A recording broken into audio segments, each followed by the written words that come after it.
selalu orang tanya, boleh ke buat tuntutan berdasarkan perjanjian yang tak ada hitam putih ataupun kontrak bertulis? Jawapan dia boleh. Takkan tak boleh? Dengan syarat, asalkan perjanjian tersebut walaupun secara lisan sahaja ataupun tak ada kontrak rasmi pun memenuhi elemen yang diperlukan untuk membuktikan sebuah perjanjian wujud. Elemen untuk kontrak ada 4, iaitu tawaran, penerimaan, balasan ataupun consideration dan juga niat yang jelas untuk mewujudkan hubungan undang-undang antara pihak-pihak.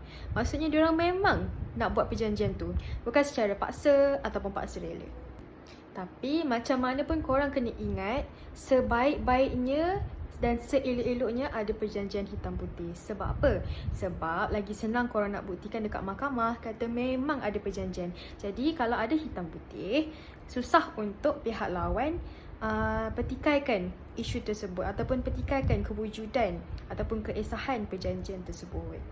Dan dalam kes 2023, Ibrahim bin Hashim lawan Devi Mulia Tristiati dan seorang lagi, mahkamah telah putuskan bahawa apabila sebuah kontrak dibuktikan, maka pihak yang mengalami kerugian boleh tuntut kerugian dan pampasan akibat kemungkiran kontrak tersebut. Sekian sahaja perkongsian. Ingat, buat apa-apa perjanjian seeloknya ada hitam dan putih.